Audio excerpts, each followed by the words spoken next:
Hello, one and all. Welcome back to the Bengals franchise in Madden 2001.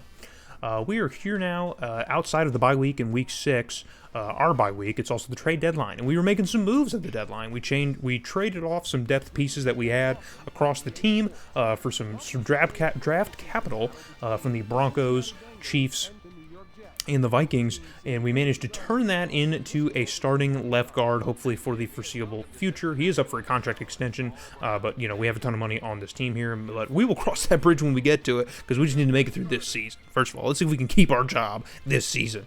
And so the New York Jets is our opponent today here. It's one of the few just conference opponents that I've highlighted here, trying to throw in some opponents instead of just division rivals, throughout these seasons here. So we're gonna get a game against these Jets here, and already we're facing a third down late in the first quarter. Finally gonna get some action potentially in the first quarter. Achilles Smith under a lot of pressure, but he finds Chris Waller, who's got a half step on his two defenders, but they were able to make the touchdown saving tackle, but not before Chris Waller can pick up about 30 yards off of that catch. So he has been doing absolutely great so far this season. Glad to see it. And Corey Dillon now finds some open space and runs up the right side and takes a couple Jets with him, but not before he gets a first down. So Corey Dillon already cooking something up here. And so our first quarter will end scoreless, but as you saw, we are finally getting close to the end zone, so it looks like we will have an opportunity to add at least some points. So with goal to go, we're going to hand it to Corey Dillon, who's just in the spin cycle. He keeps spinning, keeps wanting to spin, and he's not going anywhere. But there are yellow hankies on the field, and DeMarco commits yet another holding atrocity. So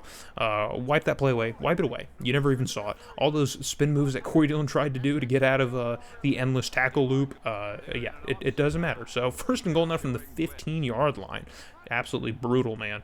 So see if we can get into the end zone. We're going to go with another handoff to Corey Dillon, and he's going to find a wide open lane and get back to the 5-yard line. So if only he could have done that last play without the hold, then we'd be done here. But on second and goal, we're going to give it to Joel Makovica, the fullback, and he gets into the end zone for his first touchdown, I believe, as a Bengal. Maybe he scored one in the Sims, but that's the first one that we've seen. So big ups to the big guy, big legend of the Cardinal series. So the Jets have something going here on third down. They're going to find an open receiver, and he's got a half step, man. He's got some speed. Oh, it's Curtis Martin. That's why.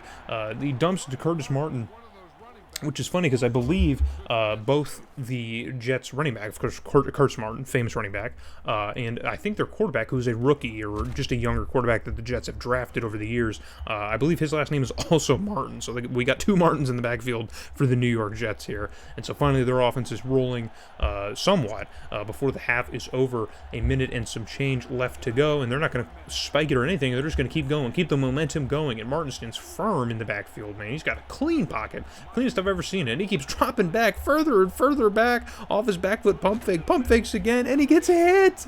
How on earth, man? It's like Justin Fields back there. What on earth was that? And I think that was Ilko, our defensive tackle that we drafted a couple years ago, who laid the lumber to get to Martin. And just pathetic, man. So third and 15, just a little over a minute left to go, and the pressure gets on again, and that's Schroeder, the right end, our big defensive end, who gets in and lays some contact on the quarterback to get his first sack that we've seen here. So I praised him earlier in the season about getting some penetration, and he finally does. And on the last play of the half, Achilles Smith wants the home run ball, and it goes in and out of Beasley's hands. Oh, man, he made the one-armed grab animation. I swear to God he had it for maybe half a second, but couldn't come all the way down with it. So that's going to end the half. 7-0 is going to be your score, man. We're grinding out these games slowly but surely. I mean, nothing definitive is happening in this season so far. We're fighting for every point, every yard.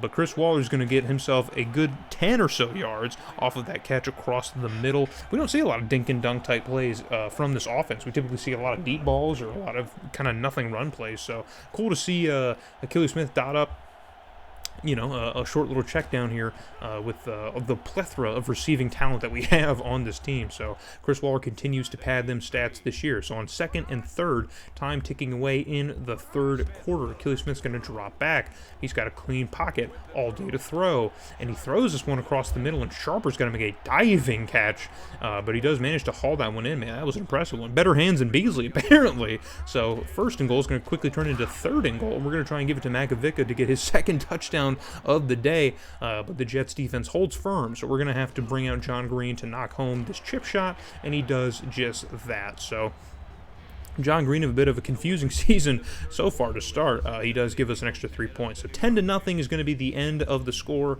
or the end of the third quarter is going to be your score. So we're once again on offense. Corey Dillon hops over a defender on the ground and finds some open space in the secondary before getting brought down inside the New York Jets 30-yard line. So Corey Dillon, that puts him over 100 rushing yards. So man, we never watch Corey Dillon have games like that, but he is doing pretty darn well so far this year, being healthy above all. Importantly, being healthy. So we love to see that kind of stuff from Corey Dillon. So 1st and 10 now from about the Jets, maybe 27 or 28 yard line, and it's a throw to Makovic out of the flat, and he shakes off one defender and cuts upfield and gets a first down a little bit more. And we are just absolutely outplaying the Jets right now, at least through the air. They've got no answer for us right now. So on 2nd and 5, just 2 minutes left to go here. Corey Dillon going to shake away some defenders and gets brought down by his ankles before he can get into the end zone, just further giving himself some more yards on the day. And we're going to give it to him again to try and get the touchdown to complete his day, and he does. So Corey Dillon gets himself another touchdown on the season, his first one of the game. So both our running back and fullback have finally gotten into the end zone. It's an interesting game. That's not normal for this team. We don't normally have those types of numbers. It's typically receiving where we get our touchdowns. But Corey Dillon and Makovic both have one, so you love to see it. So on 3rd down, the Jets need a whole lot, and they don't really get it. So I don't know what that play call is there, man. Maybe the Jets need to go back to the draft for a new quarterback. I don't know. I'm not that guy. But on 4th and 9, they're going to keep the offense on the field because they desperately need to get any kind of points if they can. It's a long, deep ball, and that one is covered very well by our no-name defender, DB, number 38. He's got no name, so I guess I could have given him one. But the game is going to come to a close. 17-0 is your score. I don't even know if we've shut out a team before. I don't think we've watched a shutout. I don't know if that's happened, but we shut out the Jets here at home. It's a huge home victory, man. Keep the fans coming back, hopefully. We outplayed the heck out of the Jets, man. 2 for 7 on 3rd down is brutal for the Jets, but that's what happens, baby. They didn't get into the red zone once all game. Brutal. And now you see why we're going through 2 games of video now, because that is what these games have been so far, folks. That is how action-packed they've been. Corey Dillon has his best game I think we've probably ever watched from him. Chris Waller leads with yardage, but he only has 2 receptions. 57 yards with 2 receptions. I like the sound of that. And Carnell Anderson gets himself a sack here. I think that's another D tackle that we've drafted. So we pick up a loss to the New Orleans Saints, a very close loss on the road in New Orleans, and that's going to drop us to 4-4. I think we won another game. We simmed a couple weeks, but we do manage to lose to the Saints to get back to 500, so we're heading into our first game against the Jacksonville Jaguars. So it's a little bit more even of a matchup between us. We normally kind of outpace both of our opponents, but we were pretty evenly matched here with the Jaguars, and it's going to be another home game. I didn't mean to watch so many home games in this final season, but I guess I did. So we're going to get into our matchup with the Jacksonville Jaguars for the second half of this video. So again, the roster hasn't changed hardly much at all for the Jacksonville Jaguars. It's been about the same, but they managed to play pretty well, pretty competitive football. They've been pretty good throughout our entire dynasty here. So you know, it is what it is. We know what we're up against. It's a familiar foe. So 1st and 10 for the Bengals. We're going to give it to Corey Dillon, who has a wide open lane, and he's going to get stood up and sat down on his bottom, but not before picking up a first down. Man, he's a little guy. He look at that. Just gets thrown down. If there was a flag on that, ref, come on. That'd probably be a penalty in today's game, I think. But we get stopped or held to a 3rd and 11, so we got to come up with something here if we want to keep the drive alive. Achilles Smith uncorks one to the right side of the field and finds Chris Waller, who hauls that one in, and Chris Waller continues to add to his productive early half of the season. We love to see it. We love to see him on the field, just period. But a few negative plays gets us to 3rd and 19, so we need to come up with something, and that one is completed, but it's not going to be enough for a first down as Peter Warrick hauls that one in. And we are going to have to rely on the leg of John Green yet again, as we've done so much this season.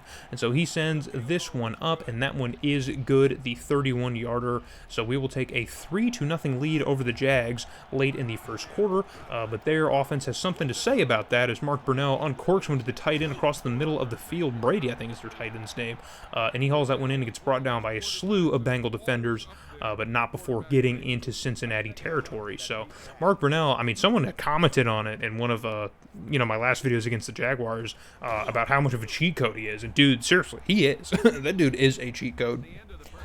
He's the only quarterback I think I've watched in these games, these sims, where I'm like, dude, he just has some type of composure, man. He plays like a 99 overall. It's ridiculous. So, and you know who else plays like a 99 overall? Fred Taylor. As he gets off into the secondary, no one's going to catch him. A desperate diving attempt, but he's already in the end zone, man. And it is a touchdown. It's his first rush of the day, and it's a 37-yarder into the end zone. So, absolutely nuts as the Jaguars finally answer back, and they have another opportunity before the half is over, and that one is hauled in. Mark Brunell uncorks one across the middle of the field, and a timeout's going to be called to preserve some time so they could maybe potentially turn this drive into some points. So with 50 seconds left to go, it is 2nd and 10. Brunell drops back. Pressure is on, but he does get rid of the football and gets into the end zone. And so Jacksonville very quickly turns a slow start into 14 points here in the second quarter, and this game has completely changed in tone.